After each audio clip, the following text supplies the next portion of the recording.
Cette semaine, Gus Van Sant présente en compétition officielle à Cannes son nouveau film, The Sea of Trees, 16e long métrage d'une filmographie particulièrement prestigieuse et singulière. Mais justement, qu'est-ce qui fait la singularité du cinéma de Gus Van Sant?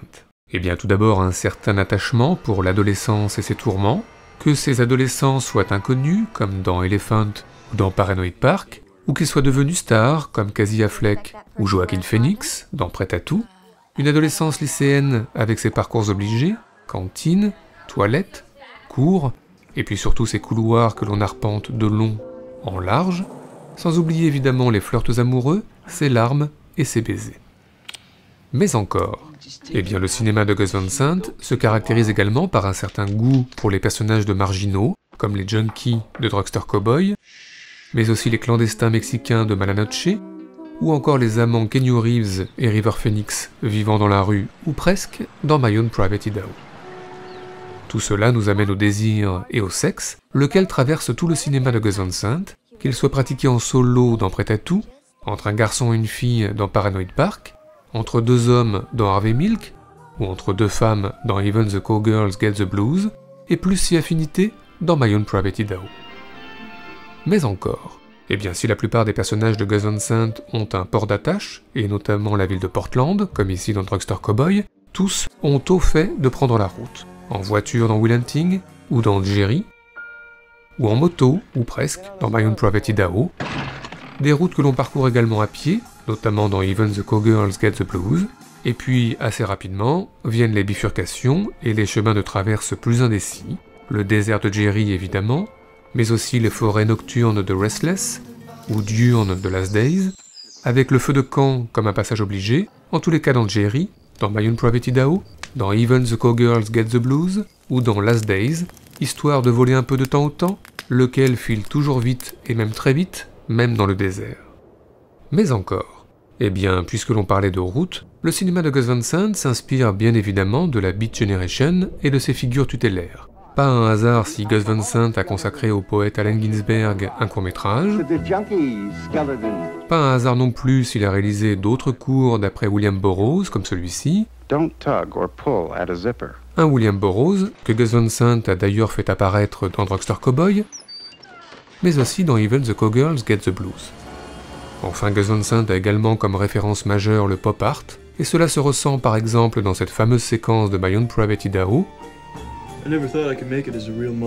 ou dans quelques génériques du cinéaste comme celui de Prêt à tout, ou celui de Will Hunting, sans oublier celui du récent Promised Land, ce qui nous fait penser que ce type de vision kaléidoscopique, très pop art, hante la filmographie de Gus Van Sant, par exemple dans les effets vidéo de Prêt à tout, repris dans Harvey Milk, mais aussi dans les visions plus expérimentales de Mala Noche, ou encore dans l'utilisation de certains éléments de décor comme le rideau de douche de Paranoid Park, ou le rideau de douche de Psycho.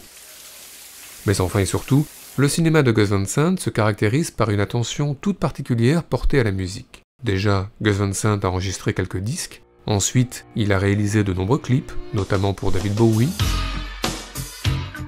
ou pour les Red Hot Chili Peppers,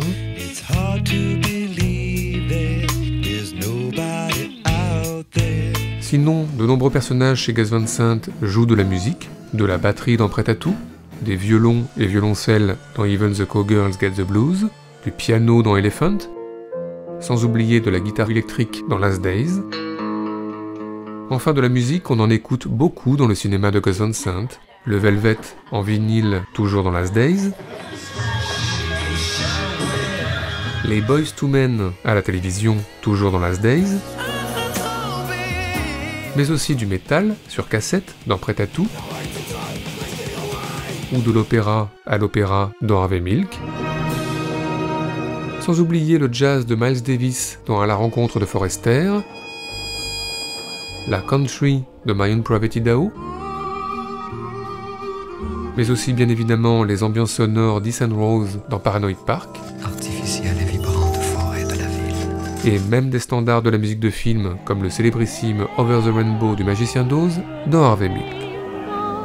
Bref, de la musique chez Gus Van Sant diverse, variée et abondante, ce qui nous a bien évidemment donné des envies de classement. C'est donc parti pour notre traditionnel top 5 subjectif celui des meilleures citations musicales du cinéma de Gus Van Sant, en tous les cas pour nous.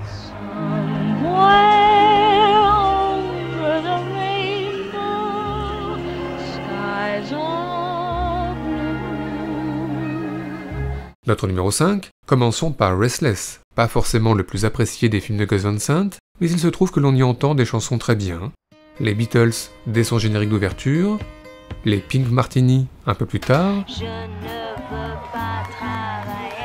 mais surtout à la fin, attention spoiler, au moment de prendre la parole pour rendre hommage à Mia Wasikowska, The Fairest of the Seasons de Nico.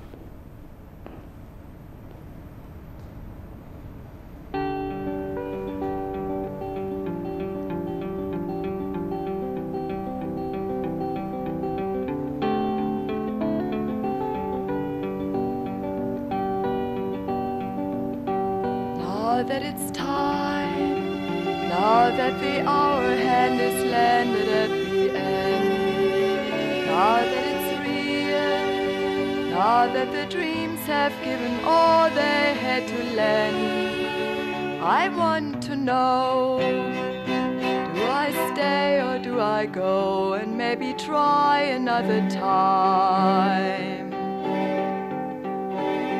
And do I really have a hand in my forgetting?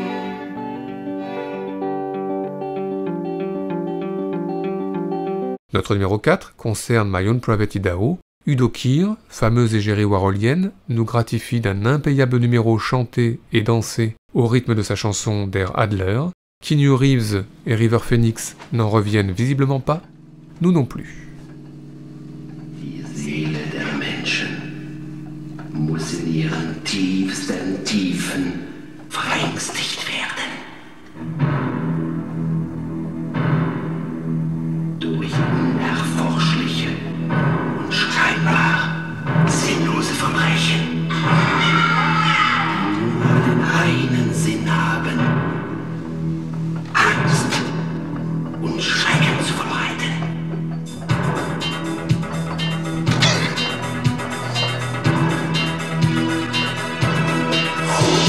Sitting on a bullet, thinking of power, every hour.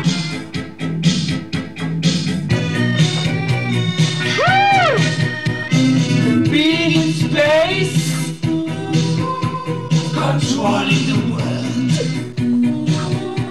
with a different face.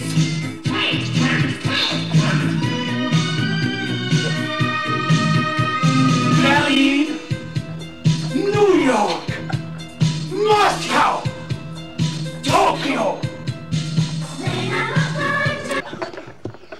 Well,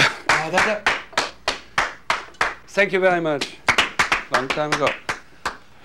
Notre numéro 3, nous avons vu que Gus Van Sant avait réalisé de nombreux clips pour des artistes très variés. Eh bien en 2005, le cinéaste a surtout réalisé un clip en plan séquence pour le John Mayer Trio, un clip très conceptuel, très simple et très réussi, dont voici le tout début.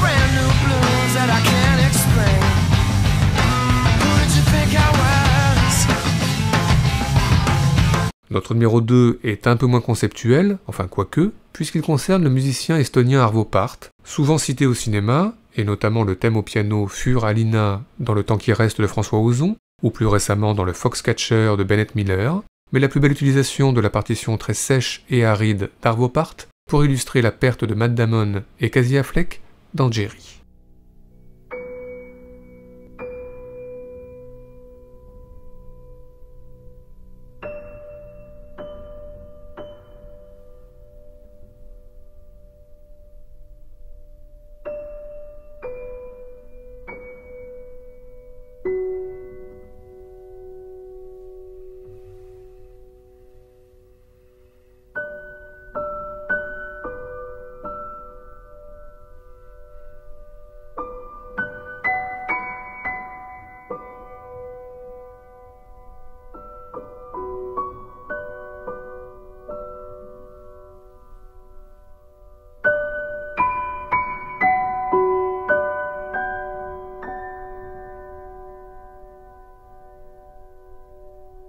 Enfin notre numéro 1, pas facile de passer après Arvo Part, alors convoquons l'immense Elliott Smith, dont la musique a souvent accompagné les films de Gus Van Sant, notamment la fin de Will Hunting, mais le plus beau se situe pour nous dans l'une des scènes clés de Paranoid Park. Le jeune Alex tente de se reconstruire après le drame en écrivant un journal intime puis en le brûlant, le tout sur le Angeles d'Elliott Smith.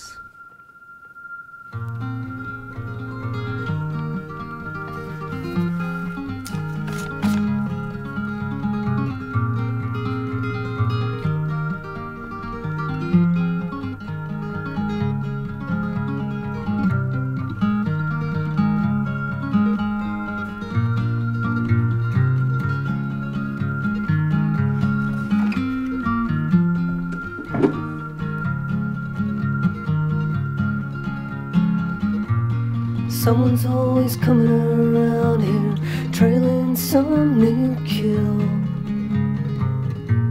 Says I seen your picture on $100 bill. What's a game of chance to you? Him is one of real skill. So glad to meet you, Angela. Don't start me trying now.